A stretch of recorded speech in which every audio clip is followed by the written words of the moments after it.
Hi friends, good afternoon. నేను ఈ వీడియోలో ఈ ప్రాబ్లమ్ని ఎలా సాల్వ్ చేయొచ్చో ఎక్స్ప్లెయిన్ చేస్తాను.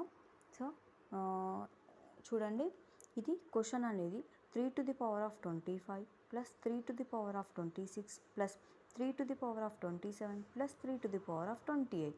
ఈ ఇచ్చిన క్వశ్చన్ అనేది డివిజిబుల్ బై 11తో డివిజిబుల్ అవుతుందా, 16తో డివిజిబుల్ అవుతుందా, 25తో డివిజిబుల్ అవుతుందా, 30తో డివిజిబుల్ అవుతుందా మనం ఫైండ్ అవుట్ చేయాలి.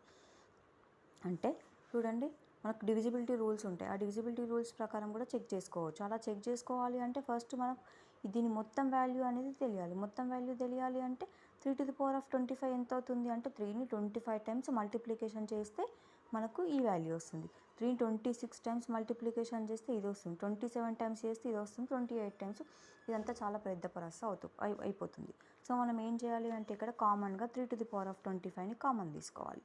3^25 కామన్ తీసేస్తే అంటే ఇక్కడ 3^25 బయటకు వచ్చేసింది కాబట్టి రిమైనింగ్ ఇక్కడ 1 ఉంటుంది.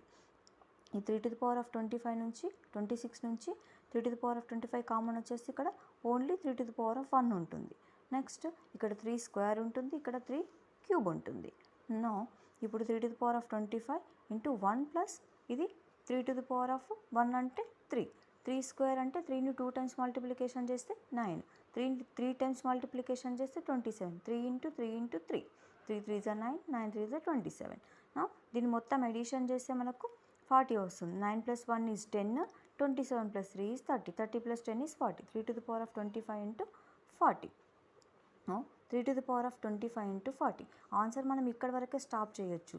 ఎలా అంటే ఎందుకు అంటే 3^25 ఇంటూ 40. 40 అనేది ఈ ఇచ్చిన నెంబర్స్తో డివిజిబుల్ అవుతుందా లేదా చెక్ చేసుకోవాలి.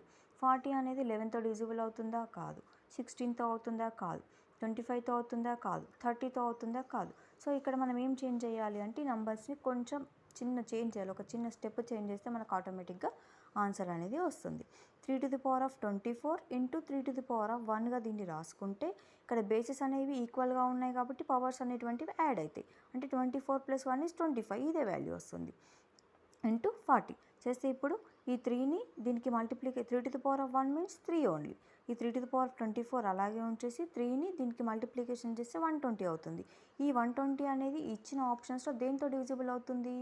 11తో కాదు, 16తో కాదు, 25తో కాదు అండ్ 30తో. 30 అంటే 3 టేబుల్లో 12 వస్తుంది కాబట్టి 4 టైమ్స్. సో 30 టేబుల్లో 4 టైమ్స్ ఇది పాసిబుల్ అవుతుంది. So answer is 30. అంటే 120 ఈజ్ డివిజిబుల్ బై 30.